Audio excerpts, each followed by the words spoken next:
Hello and welcome to... Ow! Oh! Ah! Ow! 6 of the best. A quick trip around some of Scunthorpe and surrounding areas, most outstanding features and places of interest. Enjoy. Welcome back to episode 7 of 6 of the best. This is the Church of St Hugh in Brumby, completed in 1939 to the design of Lawrence Bond. Consisting of concrete and brick, its detail was described by Pevsner as playful, though he was less keen on the 4-pillared portico. Yeah, that's what struck me. It is an architecturally significant Grade 2 listed example of an Art Deco Anglican church. Yeah! The congregation's original place of worship was a temporary structure known as the Tin Tabernacle, a tin hut, which was located on the same site as the current building. Now, the present church was completed and opened in February 1939, get this, on the eve of the Second World War. Wow! The church is noted for its distinctive interwar architecture, utilising reinforced concrete with brick infill, obviously. It has a unique gambrel-shaped roof and a bell tower. The interior has remained largely unaltered and retains many of its original fittings, although it was shut when I was here, so I couldn't get in. It still retains a circular stone font with a carved wave band and a tall wooden font cover. An octagonal pulpit made of brick and concrete, with carved and gilded relief panels. I didn't even know that was a thing. Original cruciform wooden pendant light fittings throughout the nave. Classic. And as you can see, on a sunny day, it is quite spectacular, with its elevated position overlooking Brumby Corner. Nice. Okay, time for a bit of fresh air. Welcome to Wintringham Haven. It is a former port facility on the south bank of the Humber estuary, located near the village of Wintringham, hence Wintringham Haven. It's not hard, is it? It once served as a busy hub for a regular ferry service to Hull, shipbuilding and a railway port that loaded coal and slag, more of that later, onto awaiting boats. Today it is accessible for gentle walks and wildlife watching, with the Humber Yawl Club located there. The area's history is closely linked to the Humber Ovs, with a ferry service recorded as far back as the Domesday Book. By the 19th century, it was a hive of activity for shipbuilding and the ferry, and later served as a railway port until the line closed in 1951. It is now a location for recreation, offering walks with the views of the estuary and shares access with the nature reserve. Nice! You can access Wintringham Haven via a road that goes past the village's Methodist chapel. It also has a stop on the South Humber Heritage Trail. The Wintringham Haven Railway Station was a port facility. It was constructed by the North Lindsey Light Railway at the end of a half-mile branch line from Wintringham. The railway company provided 2 chutes to load the ships, one for coal and the other for slag, a byproduct of the iron and steel making process, as opposed to, say, the females with questionable nature, that share the same slang name. It was opened on the 15th of July 1907, Wintringham Haven. Okay, it doesn't get more town centre than this. This is the Memorial Gardens, sandwiched betwixt Francis Street and West Street. It was formerly the Scunthorpe Cemetery, which opened in 1885. The first burial being on the 30th of January of that year, and the last burial took place on the 30th of September 1988. And by that time, the cemetery contained 3,417 graves. Wow! The cemetery was cleared of memorials using powers under the Disused Burial Grounds Act of 1884. That was a thing. Some of the memorials that were considered more notable were moved to the 3 corners of the cemetery when the Memorial Gardens was created. Quality they are too. The centrepiece of the Memorial Gardens is a tribute tablet commemorating servicemen buried in the former Scunthorpe Cemetery. Nice tribute.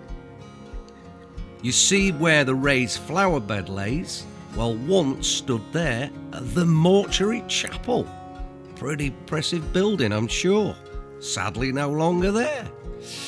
It remains a fairly peaceful place to have a mooch about, but it does, however, suffer from littering and signs, let's say, of modern habitual misuse. Yeah, which is not only a crying shame, but very disrespectful considering where you are. But I do like it. The Memorial Gardens. And check this out. This is the modern, yeah, you heard me right, the modern South Ferriby sluice and lock, which were built between 1842 and 1844. And they're the modern ones. Alrighty, time for a bit of a timeline. In 1636, the New River Anchor was cut, creating a new straight channel that required a way to manage the flow where it met the Humber. By 1640, the first known sluice was constructed at this location, and the initial structure was replaced in 1769. It's just all numbers, isn't it? By a second improved sluice. On to 1842 to 1844. The current substantial sluice and lock complex was built by the renowned civil engineer Sir John Rennie, who also designed the magnificent Hawkstow Bridge down the way there. Up to the 19th century, Ferriby Sluice developed as its own hamlet. Yeah, it's not South Ferriby, it's Ferriby Sluice, bottom end. Physically separate from the main village of South Ferriby. And I know this to be true because I did a gig last year referred to it as South Ferriby, and I was promptly put right, and rightly so. So it served as a busy point for trade and transport. A daily steam packet boat service ran from the sluice over to Hull. Industries like brick and tile manufacturing flourished nearby, utilising local clay deposits. In the 1920s, an old wooden ship, the Mary Maria, was deliberately scuttled. How often do you get to use that word? It was deliberately scuttled nearby to form a jetty for one of the local chalk quarries. 1982, my living memory. The original swing bridge that crossed the lock was replaced by a modern lifting bridge. Remember it well. Modern day, the sluice complex is a Grade 2 listed, scheduled monument managed by the Environmental Agency. So thinking back, I can fondly remember watching the bloke whose job it was to open the gates to allow boats through to the Humber, or t'other way, whichever way they were going. It was such a lengthy process, and he could only manually operate the opening by force using a fixed to the floor ladder type footing, whilst pushing a long pole attached to the massive gates. It was genius, really. But yeah, it's just a lovely little piece of engineering that has stood the test of time. Ferriby Sluice. Right, get your walking boots on. This is Broughton Woods, and it is massive. It's located near the town of Brigg. Well, it isn't really, it's in Broughton, isn't it? It's a large, commercially managed forest that includes several named sections like East, West and Far Woods.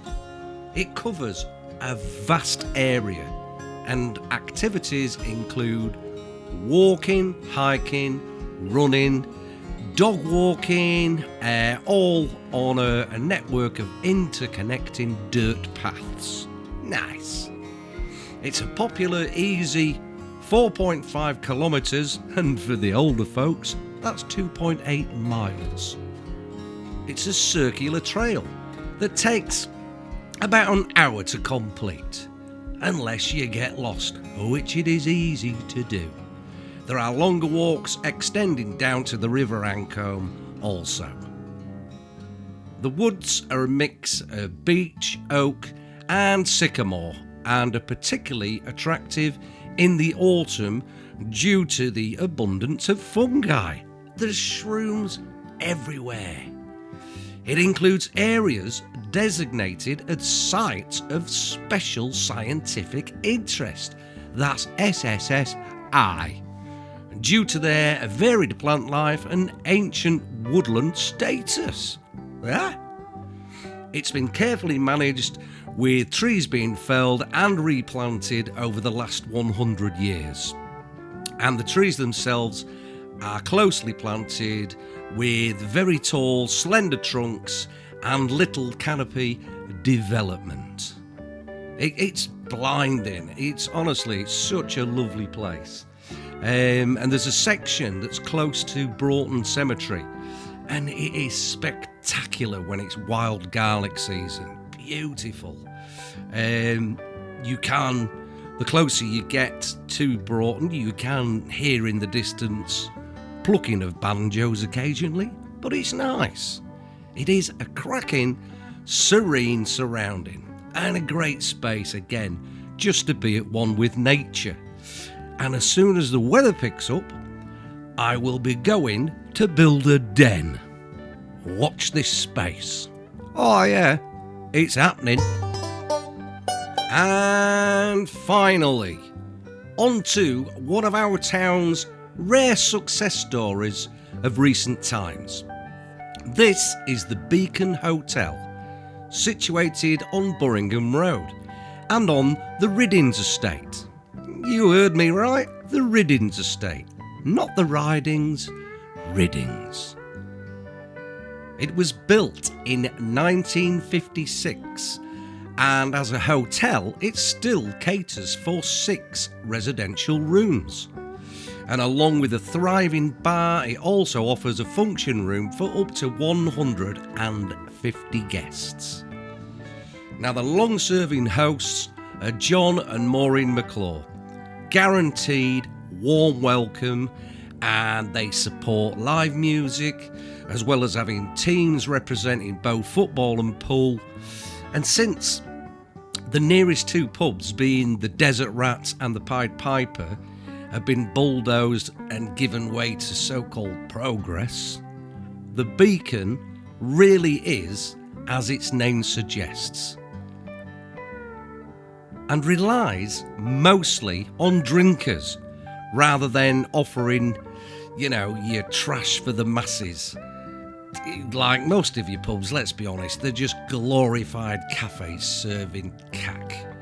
And long may it continue in its tradition, especially after the last inhospitable hospitality wrecking budget. Yeah, cheers for that, Angela from accounts. The Beacon Hotel. And that wraps up episode 7. Give us a subscribe, please. See you laters.